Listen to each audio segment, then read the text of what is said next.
Welcome to the eternal gardens of peace.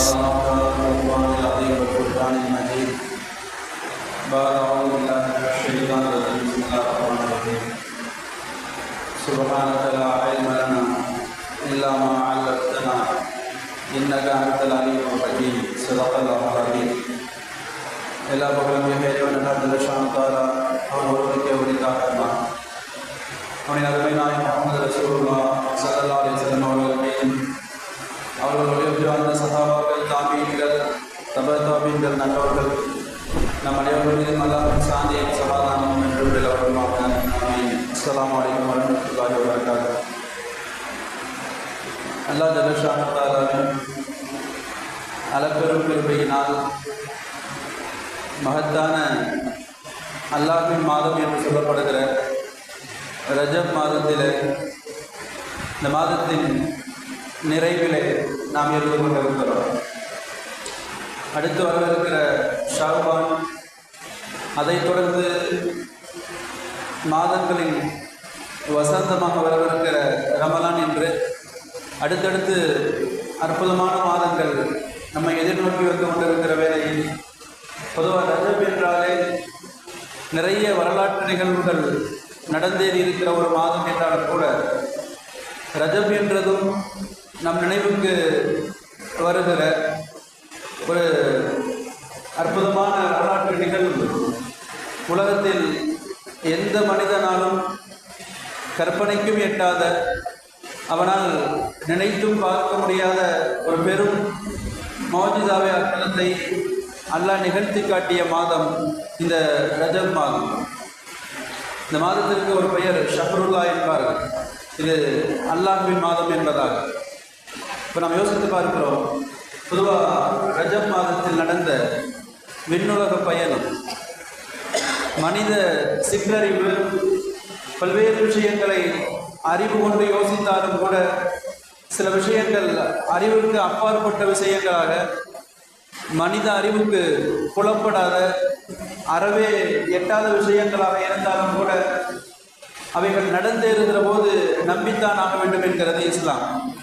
இப்போ ஈமான் என்பது மறைவானவைகளை நம்புவது, கண்ணுக்கு தெரியாதவைகள், அறிவுக்கு எட்டாதவைகள், புலன்களுக்கு புலப்படாதவைகளை எல்லாம் அல்லாஹ்வின் தூதர் சொல்லுகிற போது உண்மை என்று நம்புவதற்கு பெயர் ஈமான். உள்ளத்தால் நம்புவது, நாவுகளால் கலிமாவுடைய வார்த்தைகளை சொல்வது ஈமானின் அடிப்படை. கண்ணியமிக்கவர்களே, அந்த வகையில் இந்த விண்ணுலக பயணம் மேராஜ் என்பது, ஒவ்வொரு ஆண்டும் மேராஜை குறித்து ரஜப் வருகிற போது நாம் பேசுவோம். ஆனாலும் மேராஜ் நிகழ்வுகள் ஒரு பக்கம் இருந்தாலும் அதில் அல்லாஹ் வைத்திருக்கிற ஏராளமான படிப்பினைகள், அது நிகழ்வு ஏன் நடந்தது, எந்த நம்பிக்கையும் இல்லாமல் நபிகள் நாயகம் ஸல்லல்லாஹு அலைஹி வஸல்லம் இப்போ அவர்களுக்கு மாத்திரம் விசேஷமாக அல்லாஹ் இந்த பயணத்தை ஏன் ஏற்படுத்தி கொடுத்தான், அதன் பின்னணி என்ன, எதன் அடிப்படையில் இந்த பயணம் நபிக்கு அல்லாஹ் ஏற்பாடு செய்து தந்தான் என்றெல்லாம் நாம் ஹதீஸ்களிலே, குர்ஆனிலே போய் பார்த்தால், பொதுவாக இந்த மேராஜ் பயணம் என்பது ஈமானை சோதிக்கிற ஒரு பயணம். அல்லாஹ்வின் தூதர் ஸல்லல்லாஹு அலைஹி வஸல்லம் அவர்கள் கூறுகிற வார்த்தைகள் சத்தியம் என்று அப்படியே ஏற்றுக்கொள்கிறார்களா இல்லையா? என்றைக்குமே பொய்யுரைக்காத அவர்களது நாமங்கள், உண்மையை மட்டுமே உரத்து சொல்லுகிற அவர்களது நாமங்கள் சொல்லுகிற வார்த்தை ஏற்றுக்கொள்கிறானா இல்லையா என்று சோதனை ஒரு பக்கம். இன்னொரு பக்கம் மேராஜ் என்பது அல்லாஹ் ஜல்ல ஷானஹு தஆலா அனைத்தின் மீதும் சக்தி மிக்கவன், தன் நாடியதை செய்கிற ஆற்றல் மிக்கவன், அவனால் முடியாதது என்று எதுவும் இல்லை என்பதை அகில உலகத்திற்கு அல்லாஹ் நிரூபித்து காட்டுவதற்காக இந்த அதி அற்புதமான ஒரு பயணம் அல்லாஹ்வின் ஏற்பாடு. கண்ணியமிக்கவர்களே, அல்லாஹ் அந்த வசனத்தில் இப்படி சொல்லுகிறான், லினுரியஹும் மின் ஆயாத்தினல் குப்ரா. இந்த மேராஜ் பயணம் ஏன் தெரியுமா? லினுரியஹும் மின் ஆயாத்தினல் குப்ரா. அல்லாஹ் குறிப்பிடுகிறான், நமது பெரும் பெரும் அத்தாட்சிகளை அவருக்கு காட்டுவதற்காக. இப்போ உலகை தாண்டி மறுமையில் மறைத்து வைத்திருக்கிற பல்வேறு அத்தாட்சிகளை அவர் பார்த்து வருவதற்காக என்று அல்லாஹ் குறிப்பிடுகிறார். நினைக்கிறவர்களே, உலகத்திலே பார்க்கலாம், ஏதேனும் ஒரு பெரிய ஒரு அமைச்சர், ஒரு பிரதமர் புதிதாக அவர் பதவியேற்கிற போது, பதவி பிரமாணம் செய்கிற போது பல்வேறு பகுதிகளுக்கு சுற்றுப்பயணம் செல்லுவார். பல்வேறு பகுதிகளுக்கு சென்று அந்த பகுதிகளின் நிலைமைகளை அறிந்து கொள்வதற்காக. அந்த வகையில் அல்லாஹ் ஜல்ஷானு தஆலா நபிகள் நாயகத்திற்கு இந்த மேராஜ் பயணம் தொடர்ந்து ஒவ்வொரு நபிமார்களும் மறுமையை குறித்து பேசுவார்கள். சுவனம் உண்டு, நரகம் உண்டு, அல்லாஹ் ஒருவன், அவனை நீங்கள் நம்ப வேண்டும், நான் அல்லாஹ்வின் தூதர், என்னையும் ஈமான் கொள்ள வேண்டும், மறுமையில் வெற்றி உண்டு என்று ஆதம் அலைஹிஸ்ஸலாம் தொடங்கி அதற்கு ஈசா அலைஹிஸ்ஸலாம் வரை எல்லா நபிமார்களும் சுவன நரகத்தை குறித்து பேசுகிற போது சில பேருக்கு சந்தேகம் வரலாம். எந்த நபியாவது நேரடியாக பார்த்திருக்கிறார்களா? எல்லோரும் ஈமான் கொண்டு பேசுகிறார்கள். கண்ணால் கண்டு வந்த நபி யாரேனும் உண்டா? அல்லது நபிமார்களின் தலைவர் நபிகள் ஸல்லல்லாஹு அலைஹி வஸல்லம் அவர்களாவது கண்ணால் கண்டிருக்கிறார்களா என்று கேள்வி வருகிற போது அல்லாஹ் ஜல்ஷானு தஆலா இந்த நபிகள் நாயகத்தை நேரடியாக அழைக்கிறான். மறுமை ஏற்பட்டதற்கு பின்னால் வரவிருக்கிற சுவன நரகம் பல்வேறு மறுமையின் கட்டங்களை எல்லாம் நபிகள் நாயகத்தை வாழுகிற காலத்திலேயே அல்லாஹ் அழைத்து சென்று காட்டுகிறான். கண்ணியமிக்கவர்களே, சுவன நரகத்தை வெறுமனே பேசியது மட்டுமல்ல, கண்ணால் கண்டுவிட்டு வந்து நபிகள் ஸல்லல்லாஹு அலைஹி வஸல்லம் அவர்கள் பேசுகிற போது அவர்களது ஈமானை நாம் புரிந்து கொள்ள முடியும். அல்லாஹ் ஜல்ஷானு தஆலா பெருமானாருக்கு மாத்திரமே மறைவான பல்வேறு வறுமையின் அம்சங்களை எல்லாம் நேரடியாக காணுகிற பாக்கியத்தை வழங்கியது இந்த மேராஜ் பயணம். கண்ணிமிக்கவர்களே, இன்னொரு காரணமும் இருக்குது. பெருமானாருக்கு ஏன் இந்த மேராஜ் ஏற்பாடு தெரியுமா? மேராஜுக்கு முன்பு நபித்துவத்தின் ஒரு 8ஆம் ஆண்டு நபிகள் ஸல்லல்லாஹு அலைஹி வஸல்லம் அவர்கள் இந்த மார்க்க பணியை செய்து கொண்டிருக்கிற போது அவர்களுக்கு பெரும் உறுதுணையாக இருக்கிற பெருமானாரின் சிறிய தந்தை அபூ தாலிப் அவர்களது மரணம். பெருமானாருக்கு பெரும் பொருளாதார உதவிகள் செய்து பெரும் ஒத்துழைப்பு செய்த அவர்களது அருமை துணை அன்னை ஹதீஜா ரலியல்லாஹு அன்ஹா, இப்போ இருவரின் மரணமும் அடுத்தடுத்து நிகழ்கிற போது நபிகள் ஸல்லல்லாஹு அலைஹி வஸல்லம் அவர்கள் உச்சகட்ட கவலைக்கு செல்வார்கள். ஆறுதல் சொல்வதற்கு நபர்கள் இல்லாமல் அவர்கள் மனம் உடைந்து போய் தனிமையிலே இருக்கிற போது, நபியை நீங்கள் வருத்தப்பட வேண்டாம், மறுமையில் நான் உங்களுக்காக வைத்திருக்கிற பல்வேறு அருள் பாக்கியங்களை நீங்கள் பார்த்து வாருங்கள் என்று சொல்லி அல்லாஹ் பெருமானாரின் உள்ளத்தை குளிர்விப்பதற்காக செய்த ஏற்பாடுகளிலே ஒன்று இந்த மேராஜ் பயணம். கண்ணிமிக்கவர்களே, யோசித்து பார்க்கிறோம், மேராஜ் பல்வேறு பின்னணிகளை, வரலாற்று பின்புலங்களை வைத்து இந்த பயண ஏற்பாடு அல்லாஹ்வால் நபிகள் நாயகத்திற்கு. கண்ணிமிக்கவர்களே, அதுமல்ல இந்த மேராஜ் பயணங்கிறது மனித அறிவுக்கு எந்த விதத்திலும் எட்டாத ஒரு பயணமாகும். ஒரு இரவில் அல்லாஹ் பயன்படுத்துகிற வார்த்தை லைலன், சுப்ஹானல்லதி அஸ்ரா பி அப்திஹி லைலன். அரபியில் லைல் என்பது இரவு, இரவு நேரத்திற்கு சொல்லப்படும். ஆனால் அல்லாஹ் பயன்படுத்துகிற வார்த்தை லைலன், இரவில் சிறு பகுதி என்று குறிப்பிடுகிறான். ஒரு இரவின் சொற்ப நேரத்திற்குள்ளாக மக்காவிலிருந்து கிளம்பி ஜெருசலம் பைத்துல் முகத்தஸ் கிட்டத்தட்ட 1300 கிலோமீட்டர் தொலை தூரம், அவ்வளவு தூரங்களை கடந்து போய் அங்கிருந்து கிளம்பி 7 வானங்கள் தாண்டி போய் அல்லாஹ்வோடு பேசிவிட்டு சுவன நரகத்து காட்சிகளை எல்லாம் கண்டுவிட்டு வருகிற ஒரு செயல் என்பது அறிவிற்கு அப்பாற்பட்ட செயல். சொற்ப நேரத்தில் அல்லாஹ் நிகழ்த்தி காட்டுகிறான். கண்ணிமிக்கவர்களே, யோசித்து பார்க்கிறோம். நபிகள் ஸல்லல்லாஹு அலைஹி வஸல்லம் அவர்கள் சொல்லுவார்கள், புகாரியிலே வருகிறது, அதற்கு அனஸ் இப்னு மாலிக் ரலியல்லாஹு அன்ஹு சொல்கிறார்கள், பெருமானாருடைய வார்த்தை இப்படி வருகிறது, நான் ஹரமில் காபத்துல்லாஹ் ஹதீம் அல்லது ஹிஜ்ர் என்கிற அந்த பகுதியில் சற்று ஓய்வாக சாய்ந்து படுத்துக் கொண்டிருந்து இப்போ ஒரு மலக்கு, அதில் ஜிப்ரையில், இப்போ அந்த பயணத்தின் துவக்கம். இப்போ 2 பயணமாக அந்த மேராஜ் பயணம். ஒன்று மக்காவிலிருந்து கிளம்பி பைத்துல் முகத்தஸ் வரை, இஸ்ரா என்று அதற்கு பெயர். 2வது பகுதி பைத்துல் முகத்தஸிலிருந்து 7 வானங்கள் தாண்டிய பயணம், மேராஜ் என்று அதற்கு பெயர் சொல்லுவார். இப்போ அந்த ஹதீமில் நான் கொஞ்சம் ஓய்வாக சாய்ந்து படுத்துக் கொண்டிருந்தேன். ஒரு மலக்கு ஹஜ்ரத் ஜிப்ரைல் அலைஹிஸ்ஸலாம் இடத்திலே வருவார்கள், வந்து கிளம்புங்கள் என்பார்கள். பொதுவாக அல்லாஹ்வை தரிசிப்பதற்கு, அல்லாஹ்வின் நெருக்கம் வேண்டுமானால் பல்வேறு படிப்பினைகளே முதல் படிப்பினை உள்ளம் பரிசுத்த வேண்டும். எந்த முஸ்லீமா இருந்தாலும் அல்லாஹ்வின் நெருக்கம் பெற வேண்டுமானால், அல்லாஹ்வின் அன்பை பெற வேண்டுமானால் வெறுமனே உடல் தோற்றம் மட்டுமல்ல, உள்ள தூய்மை வேண்டும். உள்ளத்தில் எந்தவித கெட்ட எண்ணங்கள் இல்லாமல், பொறாமை, விரோதம், குரோதம் போன்ற உள்ளத்து நோய்கள் எல்லாம் இல்லாமல் உள்ள பரிசுத்தம் மிக அவசியம். இப்போ நபிகள் நாயகம் போன்ற ஒரு பரிசுத்தமான மனிதருக்கு மேராஜிற்காக அழைத்து வரப்போகிற ஜிப்ரைல் அலைஹிஸ்ஸலாம் முதலாக உள்ளத்தை சுத்தம் செய்வார்கள். பெருமானாரின் உள்ளம் சுத்தம் செய்யப்படுகிறது. நபிகள் ஸல்லல்லாஹு அலைஹி வஸல்லம் சொல்வார்களா, ஜம்சம் தண்ணீரால் பெருமானாரின் இந்த நெஞ்சின் மேல் கரை எலும்பிலிருந்து, காரை எலும்பிலிருந்து துவங்கி கீழ்ப்பகுதி வரை, வயிறு வரை நெஞ்சு பிளக்கப்பட்டு அவர்களது இதயம் வெளியே எடுக்கப்பட்டு ஜம்சம் தண்ணீரால் கழுவப்படுகிறது. பெருமானார் தொடர்ந்து சொல்வார்கள், கழுவியதற்கு பின்னால் ஒரு தங்கத்தட்டில் விதஸ்தின் மின் தஹப், ஒரு தங்கத்தட்டில் ஈமானும் ஹிக்மத் என்கிற ஞானமும் கொண்டு வரப்பட்டு என் உள்ளத்தில் நிரப்பப்பட்டது. இவங்க அல்லாஹ்வை பார்க்க போகிற பயணம், பரிசுத்தமான ஒரு பயணம், உள்ளத்திற்கு ஒரு பெரும் தைரியம் வேண்டும். 7 வானம் தாண்டி போகிற பயணம். இப்ப ஈமானாலும் ஞானத்தாலும் நபிகள் நாயகத்தின் உள்ளம் நிரப்பப்பட்டு மீண்டும் அந்த இதயம் உள்ளே வைத்து அப்படியே அறுவை சிகிச்சை முடிக்கப்படுகிறது. இந்த நிகழ்விற்கு பிறகு நபிகள் ஸல்லல்லாஹு அலைஹி வஸல்லம் அவர்கள் கிளம்புவார்கள். அதில் ஜிப்ரீல் மின்னல் வேகத்தில் பயணிக்கிற புராக் என்கிற ஒரு வாகனத்தோடு வந்திருப்பார்கள். அரபில பரத்னா மின்னல் என்ற அர்த்தம், பரத் என்பார்கள். அதனுடைய பன்மை புராக். அந்த வாகனம் புராக், மின்னல் வேகத்தில் பறந்து போகிற ஒரு வாகனம். அதை குறித்து ஹதீஸ்களில் வருகிறது, கோவேறு கழுதையை விட கொஞ்சம் சிறிய, சாதாரண கழுதியை விட கொஞ்சம் பெரிதாக இருக்கிற ஒரு வாகனம் அந்த புராக் என்கிற வாகனம். அதனுடைய வேகம், பார்வை எவ்வளவு தூரம் படுமோ அந்த தொலை தூரத்திற்கு அதன் கால் குழம்பை எடுத்து வைக்கிற அளவிற்கு மிக அசுர வேகத்தில் ஓடுகிற அந்த வாகனம் புராக் வாகனம். கனிமிக்கவர்களே, நபிகள் ஸல்லல்லாஹு அலைஹி வஸல்லம் ஜிப்ரீலோடு அந்த வாகனத்திலே பயணித்து பைத்துல் முகத்தஸை அடைவார்கள். 3வது புனித ஆலயம் பைத்துல் முகத்தஸ்.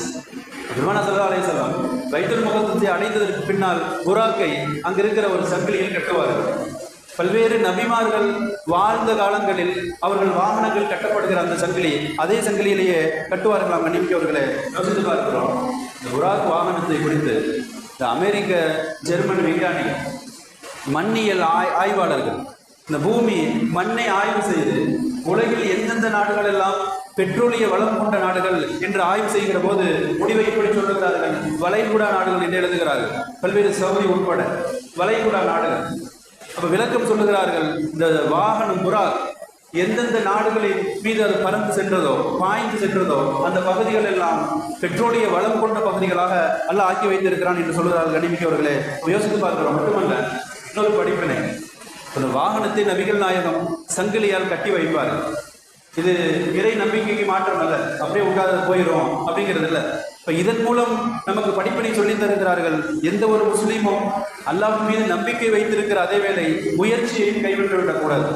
பாதுகாப்பு ஏற்பாடுகளையும் செய்ய வேண்டும், நம்பிக்கையும் அல்லாஹ் மீது வைக்க வேண்டும். ஒரு அறிஞன் சொல்லுவானாம், நீ பிரார்த்தனை செய்கிற அதே வேளை சுத்தியலை கையில் எடு என்பான்.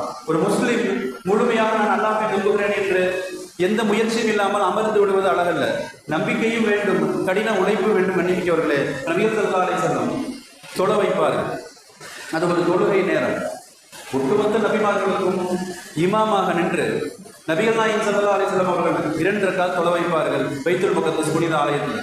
தொழுகை முடிந்ததற்கு பின்னால் அடுத்து மேராஜ் என்கிற பயணம் துவங்கும். இதுவரை நடந்த இஸ்ரா பயணம் முடிந்து போக புராக்கை கட்டிவிட்டு அவர்கள் ஒரு விசேஷமான ஒரு வாகன அல்லாஹ்வால் அவர்களுக்கு வானத்தை நோக்கி செல்கிற ஒரு பயணத்தில் அந்த பயணத்தை கிளம்புவார்கள். கண்ணிமிக்கவர்களே, முதல் வானத்தை அடைவார்கள். ஜிப்ரீல் அலைஹிஸ்ஸலாம் அவர்களும் நபிகள் ஸல்லல்லாஹு அலைஹி வஸல்லம் அவர்களும் முதல் வானத்துக்கு கீழ் நின்று கொண்டு அனுமதி கேட்பார்கள். அற்புதமான ஒழுக்கத்தை சொல்லித் தருகிறார்கள். எந்த ஒரு முஸ்லீமும் இப்போ அடுத்த வீட்டுக்கு போகிற போது அனுமதி கேட்டு உள்ளே செல்ல வேண்டுமா? சலாம் சொல்லி அனுமதி கேட்க வேண்டும். நான் இன்னார் வந்திருக்கிறேன் என்று பெயர் சொல்லி அனுமதி கேட்க வேண்டுமா? நிறைய பேருக்கு ஒழுங்குமே தெரியறது இல்லை. அப்படின்னு வீட்டுக்குள்ள வந்துடுறது, அனுமதி கேட்கறது இல்லை. தன் வீடாக இருந்தாலும் கூட தான் வருவதை உணர்த்துவதற்காக ஒன்று சலாம், இல்லாவிட்டால் லேசாக கணைத்தபடி உள்ளே செல்ல வேண்டுமா? சரி, வீட்டுக்கு வர்றாரு அப்படின்னு தெரிந்து கொள்வதற்காக. அப்ப முதல் வானத்தின் கீழ் நின்று கொண்டு அதில் ஜிப்ரீல் அனுமதி கேட்பார்களா? அப்ப அங்கிருந்து பதில் வருமா? யார் வந்திருக்கிறீர்கள்? நான் ஜிப்ரீல் வந்திருக்கிறேன். உடன் இருப்பவர் யார்? முகம்மது உடன் இருக்கிறார் ஸல்லல்லாஹு அலைஹி வஸல்லம். அப்ப முகம்மதுக்கு அவரை அழைத்து வருவதற்கு அனுமதி இருக்கிறதா? மலக்குகள் கேட்பாங்க. நான் அனுமதியோடு போய் அழைத்து வந்திருக்கிறேன். முதல் வானத்தின் கதவு திறக்கப்படும். நபிகள் ஸல்லல்லாஹு அலைஹி வஸல்லம் சொல்லுகிறார்கள், நான் முதல் வானத்தின் ஆதம் அலைஹிஸ்ஸலாம் அவர்களை கண்டேன். ஆதிபிதா ஆதம் அலைஹிஸ்ஸலாம் அவர்கள் முதல் வானத்தில் இருக்க கண்டேன். ஆதம் அலைஹிஸ்ஸலாம் இப்படி வரவேற்றார்களாம், சொல்லுகிறார்கள், என் மகனே நீ வருக, நபியே நீ வருக என்று சொல்லிவிட்டு நபிகள் ஸல்லல்லாஹு அலைஹி வஸல்லம் சொல்லுவார்கள், எனக்காக நலவுகள் கிடைப்பதற்கு துஆ செய்தார்கள் ஆதம் அலைஹிஸ்ஸலாம். ஆதம் அலைஹிஸ்ஸலாமின் துஆவிற்கு பிறகு விளக்க உரையிலே சொல்லித் தருகிறார்கள். ஏன் முதல் வானத்தில் ஆதம் அலைஹிஸ்ஸலாம் சந்திப்பு தெரியுமா? இது நபிகள் நாயகத்திற்கு அடுத்து நடக்கவிருக்கிற சில நிகழ்வுகளை முன்னேற்பாடாக சுட்டிக்காட்டுவதற்காக. ஒன்றுமில்லை, எப்படி ஆதம் அலைஹிஸ்ஸலாம் சுவனத்தில் இருந்து பூமிக்கு வெளியேற்றப்பட்டார்களோ அதே போன்று நபியே ஹிஜ்ரத்தின் முதல் ஆண்டு நீங்கள் மக்காவில் இருந்து வெளியேற்றப்படுவீர்கள். இது பெருமானாருக்கு முன்னறிவிப்பு. அதற்கு ஆதம் அலைஹிஸ்ஸலாம் சுவனத்தில் இருந்து வெளியேற்றப்பட்டதை போல நீங்கள் பிறந்த பூமி மக்காவில் இருந்து நீங்கள் வெளியேற்றப்படுவீர்கள். பூமிக்கு வந்த ஆதம் அலைஹிஸ்ஸலாம் எவ்வளவு சிரமங்களை அனுபவித்தார்களோ நீங்கள் மதீனாவிலும் தாய் மண்ணை பிரிந்து சில காலங்கள் சிரமத்தை நீங்கள் அனுபவிப்பீர்கள். இன்னும் ஒரு செய்தி அதில் இருக்கிறது. இப்படி ஆதம் அலைஹிஸ்ஸலாம் சுவனத்தை பிரித்து வருவதற்கு பின்னால் உலகில் மனித இனம் பல்கி பெருகியதோ அதே போல நீங்கள் ஹிஜ்ரத் செய்து மதீனாவிற்கு சென்றதற்கு பின்னால் இஸ்லாம் பரவும். மதீனா முழுக்க இஸ்லாமிய மனம் கமலும். மக்காவும் உங்கள் கைக்கு வரும் என்று முன்னறிவிப்பு இருக்கிறது. கண்ணிமிக்கவர்களே, அடுத்து இரண்டாவது வானம். அடுத்தடுத்து ஒவ்வொரு வானமாக ஜிப்ரையிலோடு பயணம். இரண்டாவது வானத்தில் நபிகள் ஸல்லல்லாஹு அலைஹி வஸல்லம் அவர்கள் ஈசா அலைஹிஸ்ஸலாம் அவர்களை சந்திப்பார்கள். ஹஜ்ரத் ஈசா அலைஹிஸ்ஸலாம், ஹஜ்ரத் யஹ்யா அலைஹிஸ்ஸலாம் இவர்களது சந்திப்பு. அதே போன்று அனுமதிக்கு பின்னால் அவர்களை சந்திப்பார்களாம். ஹஜ்ரத் ஈசா அலைஹிஸ்ஸலாமோட சந்திப்பு ஏன் தெரியுமா? அப்ப விளக்கம் சொல்லி தருகிறார்கள். ஈசா அலைஹிஸ்ஸலாம் உலகில் வாழ்ந்த காலங்களில் பொய்ப்பிக்கப்பட்டார்கள். நபி என்று அவர்களை யூதர்கள் ஏற்க மறுத்தார்கள். அவர்களை கொல்லுவதற்கு துணிந்தார்கள். யூதர்கள் கொலை முயற்சிகள் எல்லாம் ஈடுபட்டார்கள். பெருமானாருக்கு இதே போன்ற ஒரு அறிவிப்பு, நபியே நீங்கள் வாழுகிற காலத்திலும் உங்களை குறைசிகள் பொய்ப்பிப்பார்கள். உங்களை அவ்வளவு எளிதாக நபி என்று ஏற்றுக்கொள்ள மாட்டார்கள். நிறைய பேர் பொய்ப்பிப்பார்கள். உங்களை கொல்லுவதற்கும் ஈசாவை போன்று கொல்லுவதற்கு துணிவார்கள். பெருமானார் காலத்திலே நடந்துச்சு. ஒரு யூத பெண்மணி பெருமானாருக்கு விருந்துக்கு அழைத்து, ஆனால் பிரியமான விருந்தல்ல, அவர்களை கொல்லுவதற்கான விருந்து. இறைச்சியில் மிக கடுமையான விஷத்தை கலந்து பெருமானாரை கொல்லுவதற்கு அந்த பெண்மணி முயற்சிப்பார். இது பெருமானாருடைய கடைசி காலகட்டம் வரை அவர்கள் உண்டது என்னவோ ஒரு கவனம்தான். உள்ளே சென்ற விஷம் அவர்களின் வாழ்வின் இறுதி வரை மரண நேரத்தில் கடும் வேதனையை ஏற்படுத்தியது என்று வரலாறுகளை பதிவு செய்கிறார்கள். கண்ணிமிக்கவர்களே, யோசித்து பார்க்கிறோம். இரண்டாவது வானத்தில் ஈசா நபியின் சந்திப்பு.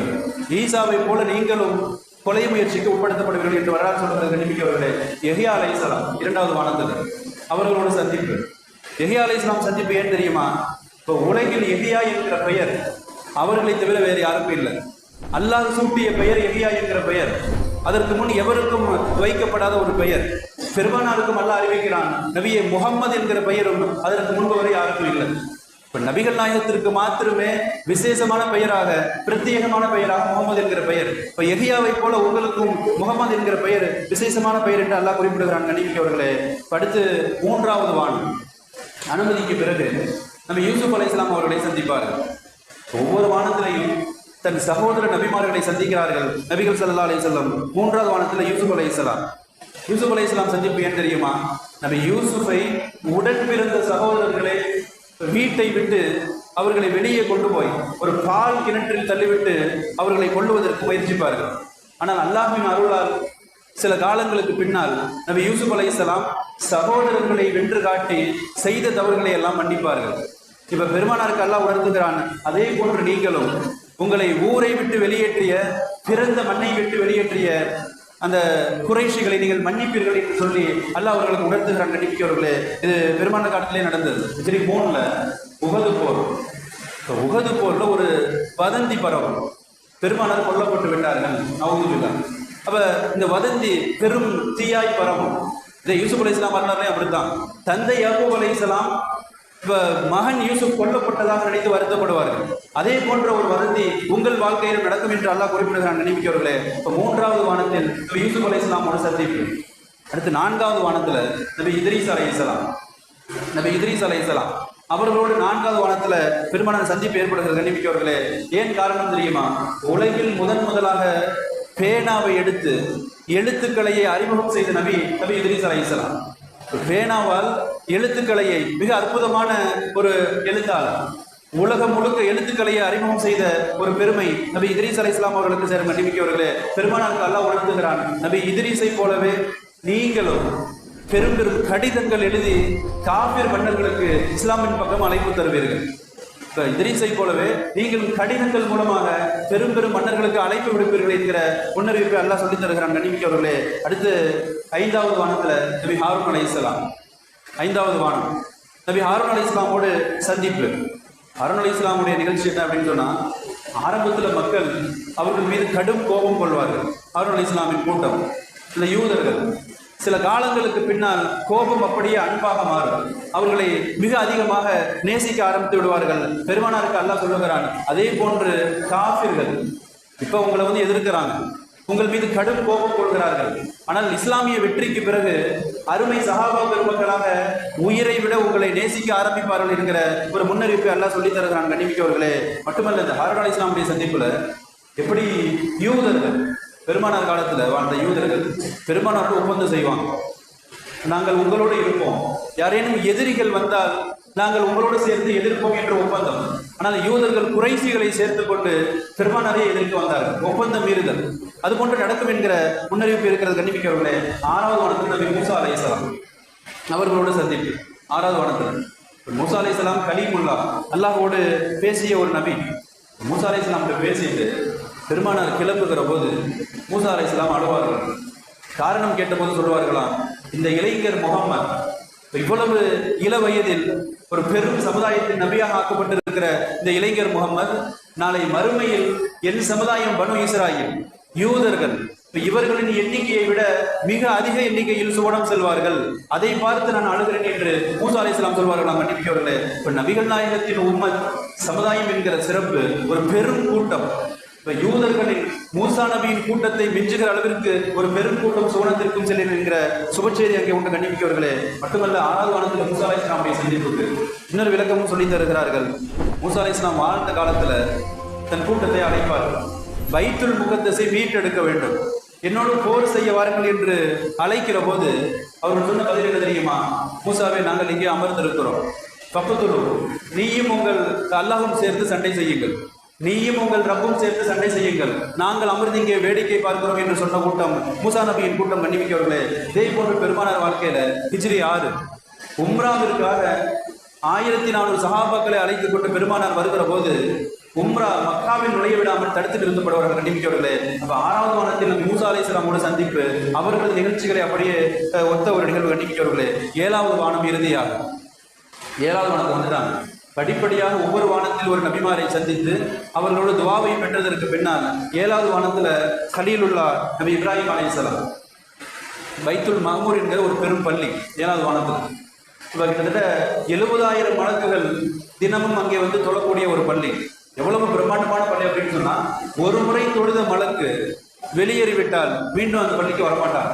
ஒவ்வொரு நாளும் ஒரு 70,000 மலக்குகள் புதிதாய் வந்து அந்த பள்ளியில் தொழுது விட்டு போவார்களாம். பைத்துல் மஹ்மூர் நபி இப்ராஹிம் அலைஹிஸ்ஸலாம் 7வது வானத்தில் அந்த பள்ளியில் சாய்ந்து அமர்ந்திருப்பார்கள். கண்டிப்பார்களே, நபி இப்ராஹிம் அலைஹிஸ்ஸலாம் கலீலுல்லா, அல்லாஹ்வின் நண்பர். நபி முஹம்மது ஸல்லல்லாஹு அலைஹி வஸல்லம் அவர்கள் ஹபீபுல்லா, அல்லாஹ்வின் நேசர். அப்ப ஹபீபுல்லாவிற்கு அடுத்த ஸ்தானம் கலீலுல்லா. எனவே 7வது வானத்தில் நபி இப்ராஹிம் அலைஹிஸ்ஸலாம், நபிகள் ஸல்லல்லாஹு அலைஹி வஸல்லம் அதை தாண்டி அடுத்த பயணம் கிளம்புகிறார்கள். அதை தாண்டிய ஒரு பயணத்தில் பெருமானார் கிளம்புகிறார்கள். எனவே பெருமானாருக்கு கீழாக நபி இப்ராஹிம் அலைஹிஸ்ஸலாம் கலீலுல்லா அமர வைக்கப்பட்டிருக்கிறார்கள். கண்ணிமிக்கவர்களே, இப்போ 7 வானம் தாண்டியதற்கு பின்னால் நபிகள் ஸல்லல்லாஹு அலைஹி வஸல்லம் அவர்கள் வானத்தின் எல்லையை அடைவார்கள். 7வது வானம், இந்த வானத்தின் இறுதி எல்லை சிதறத்துல் முன்தஹா என்கிற ஒரு பெரும் இலந்தை மரம், ஒரு பிரம்மாண்டமான இலந்தை மரம் இருக்கிற இடம், ஒரு சுவனம் அந்த இடத்தின் அருகில் இருக்கிறது. அந்த இடம் வந்ததற்கு பின்னால் ஜிப்ரீல் சொல்வார்கள், இதை தாண்டி வருவதற்கு எனக்கு அனுமதி இல்லை, இதுவரை தான் எனக்கு அனுமதி என்று சொல்லிவிட்டு அதில் ஜிப்ரீல் அலைஹிஸ்ஸலாம் அவர்கள் சிதறத்துல் முன்தஹா அதனுடைய இலை, அந்த மரத்தின் இலையை குறித்து சொல்லுகிறார்கள், ஒரு யானையின் காது போன்று பெரும் பெரும் இலைகள். அதனுடைய பழங்கள் எப்படி இருக்கும் தெரியுமா? இந்த மண்ணால் செய்யப்பட்ட யமன் நாட்டினுடைய மண்ணால் செய்யப்பட்டிருக்கிற பெரும் பூஜாக்களை போன்று அதன் பழங்கள் இருக்கும் என்கிறார்கள் நபிகள் ஸல்லல்லாஹு அலைஹி வஸல்லம். எவ்வளவு பிரம்மாண்டமான அந்த சிதறத்துல் முன்தஹா இலந்தை மரம். மட்டுமல்ல, அந்த இலந்தை மரத்தின் வேரில் இருந்து 4 ஆறுகள் பெருக்கெடுத்து ஓடுவதாக பெருமானார் பார்க்கிறார்கள். 2 ஆறுகள் வெளிப்புறத்தில், 2 ஆறுகள் உட்புறத்தில். ஜிப்ரீல் இடத்திலே பெருமானார் கேட்பார்கள், இது என்ன ஆறுகள் என்று கேட்கிற போது 2 ஆறுகள் வெளிப்புற ஆறுகள், பூமியில் ஓடுகிற ஆறுகள். ஒன்று நைல் நதி, எகிப்திலே ஓடிக்கொண்டிருக்கிற நைல் நதி, இன்னொன்று ஃபுராத் யூப்ரட்டிஸ் நதி. இந்த 2 நதிகளின் துவக்கம், அதனுடைய ஆரம்பம் அது சிதறத்துல் முன்தஹா. 2 நதிகள் உள்புறத்தில், அதில் ஜிப்ரீல் சொல்வார்கள், ஒன்று கௌசர், இன்னொன்று சல்சபீல், 2ம் சோனத்து நதிகள் என்று ஜிப்ரீல் சொல்வார்கள். கண்டிப்பார்களே, இப்படியாக பெருமானார் ஸல்லல்லாஹு அலைஹி வஸல்லம் சிதறத்துல் முன்தஹாவை அடைவார்கள்.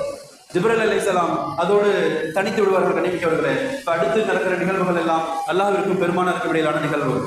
நபிகள் ஸல்லல்லாஹு அலைஹி வஸல்லம் அவர்களுக்கு அல்லாஹ் மிக முக்கிய அன்பளிப்பாக இந்த உச்சகட்ட பெருமானாருக்கு மாத்திரமே அல்லாஹ் வழங்கி இருக்கிற எந்த நபிமார்களுக்கும் வழங்காத ஒரு சிறப்பாக தன்னிடத்திலே அல்லாஹ் பெருமானாரை அழைத்து பேசுகிற போது அல்லாஹ் தருகிற மிகப்பெரிய அன்பளிப்பு இரவு பகல் தொழுகை. இப்போ இரவு பகல் 50 நேர தொழுகைகளை அல்லாஹ் பெருமானாருக்கு அல்லாஹ் உத்தரவிடுவான். 50 நேர தொழுகைகள் ஒவ்வொரு நாளும் இரவு பகலில் உங்கள் உம்மத் தொழ வேண்டும் என்று பேசிட்டு நபி ஸல்லல்லாஹு அலைஹி வஸல்லம் அவர்கள் 6வது வானத்திற்கு வருவார். மூசா அலைஹிஸ்ஸலாம் கேட்பார்களாம், மா ஃபரல ரப்புக்க அலா உம்மதி, நபியே முகமது, உங்கள் சமுதாயத்திற்கு அல்லாஹ் என்ன கடமையாக்கினான், எதை கடமையாக தந்திருக்கிறான் என்று கேட்கிற போது நபிகள் ஸல்லல்லாஹு அலைஹி வஸல்லம் அவர்கள் 50 நேர தொழுகை என்று சொல்லுவார்களாம். 50 நேர தொழுகை என்று. பொதுவாக மூசா அலைஹிஸ்ஸலாம் பனு இஸ்ராயலோடு நிறைய போராடியவர், அந்த மக்களோடு பெரும் தொல்லைகளை சந்தித்தவர். சொல்லுவார்களாம், 50 உங்கள் உம்மத் தாங்க மாட்டார்கள். 50 நேர தொழுகை அவர்கள் சக்திக்கு அப்பாற்பட்டது. நான் மக்களோடு கலந்து பழகி இருக்கிறேன், பனு இஸ்ராயலோடு நிறைய காலம் வாழ்ந்திருக்கிறேன், எனக்கு நிறைய அனுபவம் இருக்கிறது, குறைத்து விட்டு வாருங்கள். இப்படியே நபிகள் ஸல்லல்லாஹு அலைஹி வஸல்லம் அவர்கள் அடுத்தடுத்து அல்லாஹ்விடத்திலே போய் குறைத்து சொல்லுவார்கள்.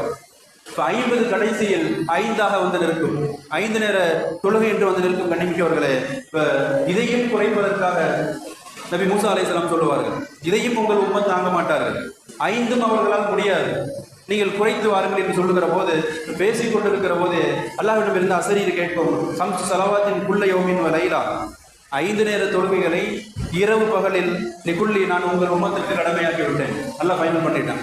5 நேர தொழுகைகளை நான் கட்டாய கடமையாக்கி விட்டேன். லிகுல்லி ஸலாத்தின் அஷ்ர். அல்லாஹ்வின் கருணை என்ன தெரியுமா, ஒவ்வொரு தொழுகைக்கும் 10 தொழுகையின் நன்மை. இப்போ 5ற்கு 50 தொழுகையின் நன்மை. ஃபதாலிக ஹம்ஸூன ஸலா, நீங்கள் 5ஐ தொழுதால் 50 நன்மை உங்களுக்கு உண்டு. அல்லாஹ்வின் மகத்தான கருணை கண்டிமிக்கவர்களே. அப்ப விதித்தது 50 ஆரம்பத்தில், படிப்படியாக குறைத்து அல்லாஹ் 5ஆக குறைத்து வைக்கிற போது நீங்கள் 5ஐ சரியாக தொழுதால் 50 நன்மை உண்டு என்று அல்லாஹ் குறிப்பிடுகிறான். கண்டிமிக்கவர்களே, அப்பதான் அல்லாஹ் குறிப்பிடுவான், உங்கள் சமுதாயத்திற்கு சுப செய்தி என்ன தெரியுமா, நன்மை ஒன்று செய்வதற்கு நீங்கள் உள்ளத்தால் நினைத்தாலே ஒரு நன்மை எழுதப்படும். இன்னும் செய்யல, ஒரு நல்ல காரியத்தை செய்ய வேண்டும் என்று மனதில் நினைத்தாலே ஒரு நன்மை. அப்ப நினைத்தபடி செய்து விட்டால் நன்மைகள் குறைந்தபட்சம் 10, 1க்கு 10. ஒரு தீமை செய்வதற்கு உள்ளத்தால் நினைத்தால் பாவம் எழுதப்படாது. வெறுமனே உள்ளத்தை நினைப்பால் பாவம் எழுதப்படாது. அந்த தீமையை செய்து விட்டால் 1க்கு 1 அல்லாஹ் எழுதுகிறான். கண்ணிமிக்கவர்களே, இது இந்த உம்மத்திற்கு அல்லாஹ் தந்திருக்கிற உபகாரம் சிறப்பானவர்களே. மூசா அலைஹிஸ்ஸலாம் சொல்றப்ப 5ஐயும் குறைங்க அப்படின்னு சொல்றப்ப நபிகள் ஸல்லல்லாஹு அலைஹி வஸல்லம் சொல்லுவாங்களாம், கத் ரஜஅத்து இலா ரப்பி, நான் திரும்ப அல்லாஹ்விடத்திலே போய்விட்டு வந்திருக்கிறேன். ஹத்தா இஸ்தஹியைது மின்ஹு, இனியும் குறைத்து கேட்பதற்கு நான் வெட்கப்படுகிறேன் என்று பெருமானார் சொல்வார்கள். கண்ணிமிக்கவர்களே, யோசித்து பார்க்கிறோம், தொழுவது 5 நேர தொழுகை 50 நேரங்களின் கூடி அல்லாஹ் வைத்திருக்கிறான். கண்ணிமிக்கவர்களே, மட்டுமல்ல பெருமானார் இந்த பயணத்தில் நபிகள் ஸல்லல்லாஹு அலைஹி வஸல்லம் அவர்கள் சில பல்வேறு சுவனத்து காட்சிகளையும் பெருமானாருக்கு அல்லாஹ் காட்டும். இப்போ மாலிக் அலைஹிஸ்ஸலாம் சுவனத்தின் காவலர், நபிகள் நாயகம் பார்க்கிறாங்க, முகத்தில் சிறிதும் சிரிப்பில்லாத ஒரு புன்முறுவலோ ஒரு மகிழ்ச்சியோ எதுவும் இல்லாமல் முகத்தை இறுக்கமாக வைத்திருக்கிற ஒரு மலக்கு மாலிக் அலைஹிஸ்ஸலாம். இப்போ அவருக்கு பெயர் மாலிக் என்று சொல்லப்படும். இப்போ பெருமானார் பார்ப்பாங்க, சில பேருடைய அந்த அகூர நிலைகள், நரகத்து காட்சிகளை பெருமானார் பார்ப்பாங்க. சில நபர்களின் உதடுகள் ஒட்டகத்தின் உதடுகளை போல தடித்து பெரித்திருக்கிற உதடுகளாக, அம்மி குழவியை போன்ற நெருப்பு கங்குகள் அவர்களது வாய் வழியாக உள்ளே திணிக்கப்பட்டு மலத்துளை வழியாக வெளியே தள்ளப்படுகிறது. பார்த்த நபிகள் நாயகம் பதறி போய் இவர்கள் யார் என்று கேட்பார்களாம். பெருமானாருக்கு சொல்லப்படுவாம், இவர்கள் உலகில் வாழுகிற காலத்தில் அனாதைகளின் சொத்துக்களை அநியாயமாக உண்டவர்கள், பிறரது சொத்துக்களை அபகரிக்கக்கூடியவர்கள், அடுத்தவர்களின் உரிமைகளை அநியாயமாக பறிக்கக்கூடியவர்கள். இவர்கள் உண்பது செல்வம் அல்ல, உணவல்ல, அது நெருப்பு கங்கை என்று பெருமானார் கூறுவதை பார்க்கிறோம். மன்னிக்கவர்களே, இன்னும் சில பேர் பெருமானார் சொன்னாங்க, நான் இந்த பயணத்துல சுவனத்தை எட்டி பார்த்தேன், அதில் நிரம்பி இருந்தது யார் தெரியுமா, ஏழைகள் என்பார்கள் நபிகள் ஸல்லல்லாஹு அலைஹி வஸல்லம். இப்போ வறுமையிலும் வளமையாக வாழக்கூடிய, அல்லாஹ்வை மறவாமல் வாழக்கூடிய, வறுமையை சகித்து பொறுத்து கொள்ளக்கூடிய ஏழைகள் சுவனத்தில் நிறைய கண்டேன் என்பார்கள் நபிகள் ஸல்லல்லாஹு அலைஹி வஸல்லம். நரகையும் நான் எட்டி பார்த்தேன், அதிகம் இருந்தது யார் தெரியுமா, பெண்கள் என்பார்கள் நபிகள் ஸல்லல்லாஹு அலைஹி வஸல்லம். அதிகமான பெண்களை நரகில் கண்டேன் என்பார்கள். கண்ணிமிக்கவர்களே, இன்னும் பெருமானார் சில மனிதர்களை காண்பார்கள், வயிறு பெருத்து, இப்போ எந்த பக்கமும் திரும்ப கூட முடியாத அளவிற்கு பெருத்த வயிறு, எந்த பக்கம் அசையக்கூட முடியல, அவ்வளவு மிக மோசமான ஒரு பெருத்த வயிறு. யார் என்று கேட்கிற போது பெருமானாருக்கு சொல்லப்படும், இவர்கள் உலகில் வட்டி வாங்கி உண்டவர்கள். வட்டிக்கு தந்து வாங்கி உண்டவர்கள் மறுமையில் மிக மோசமாக தண்டனைக்குரியவர்கள் கண்டிப்பிட்டவர்களே. இப்படியே பெருமானார் ஸல்லல்லாஹு அலைஹி வஸல்லம் பல்வேறு அத்தாட்சிகளை கண்டதற்கு பின்னால் பூமிக்கு திரும்புவார்கள். இந்த நிகழ்ச்சி அத்தனையும் நடந்தது. கிட்டத்தட்ட ஹதீஸ்களில் எழுதுகிறார்கள், அவர்கள் படுத்திருந்த பாயின் சூடு தணிவதற்குள்ளாக வீட்டுக்கு திரும்பி வந்தாங்க பெருமானார். அவர்கள் வீட்டின் அந்த தாழ்பால் அதனுடைய அந்த அசைவு நிற்பதற்கு முன்னால் நபிகள் நாயகம் திரும்பி வந்தார்கள். என்ன சொல்றார்கள் நபிகளே? இன்றைக்கு விஞ்ஞான உலகம் சொல்லுகிறது, ஒரு மனிதர் ஒளியின் வேகத்தில் பயணம் செய்ய முடியுமானால் ஒளி வினாடிக்கு 3 லட்சம் கிலோமீட்டர் வேகத்தில் பயணம் செய்யும். இப்ப அத்துணை வேகத்தில் ஒரு மனிதரால் பயணம் செய்ய முடியும் என்று சொன்னால் காலமும் இடமும் அவருக்கு சுருங்கும் என்று நியூட்டனின் விதி சொல்லுகிறது. கண்டிப்பிக்கவர்களே, இன்றைக்கு விஞ்ஞான உலகம் மேராஜை உண்மைப்படுத்துகிறது. அதை மறுப்பதற்கு இல்லை. கண்டிப்பிக்கவர்களே, யோசித்து பார்க்கிறோம். பெருமானார் திரும்பி வந்ததுக்கு பின்னால இந்த கண்ட காட்சிகளை எல்லாம் சொல்லுவார்கள் குறைஷிகள் இடத்துல. பெரும்பாலும் ஏற்க மறுப்பார்கள். இப்போ முன்னாடியே பெருமானாரை ஏற்றுக்க மாட்டாங்க. இவ்வளவு குறுகிய இரவில் இத்தனை பெரும் பயணமா என்று சொல்லி இன்னும் பெருமானாரை பொய்ப்பிக்க அவர்களை நோவினை செய்ய அவர்கள் முற்பட்ட போது அது சித்திக் இடத்துல இந்த செய்தி வரும். அபூபக்கர் சித்திக் இடத்துல இந்த நண்பர் இப்படிலாம் சொல்லிக்கிட்டு இருக்கிறாரு. ஒரே இரவுல 7 வானம் தாண்டி போய் அல்லாட்ட பேசிட்டு வந்தார். அவங்க அபூபக்கர் சித்திக் ஒரு வார்த்தை சொல்லுவார்கள், முகமது சொன்னார்களா என்று கேட்பார்கள். ஆம் என்பார்கள். முகமது சொன்னால் நான் நம்புகிறேன், சத்தியம் என்பார்கள் அபூபக்கர் சித்திக். அதற்கு பிறகு பெருமானார் தந்த சிறப்பு பெயர் சித்திக் என்பது உண்மையாளர் என்பது கண்ணிமிக்கவர்களே. யோசித்து பார்க்கிறோம். பொதுவாக இந்த மேராஜில் மிக முக்கிய ஒரு படிப்பினையாக அல்லாஹ் ஜல்ல தஆலா தொழுகையை தான் தந்திருக்கிறார். எனவே நம்மிடத்திலே இந்த மாதங்கள் ரஜப் மாதம் துவங்கியாவது மேராஜின் மிக முக்கிய பரிசாக இன்ஷா அல்லாஹ் தொழுகையில் கவனம் அல்லாஹ் ஜல்ல தஆலா படிப்பினைகளை உணர தௌஃபீக் செய்வானாக. அல்லாஹ் பேணுதலான தொழுகையாளியாக ஆக்கி அருள்வானாக. அல்லாஹ் நரக நெருப்பை விட்டு நம்மை காத்து அருள்வானாக. வாஃபிர் தவானா அல்ஹம்துலில்லாஹி ரப்பில் ஆலமீன்.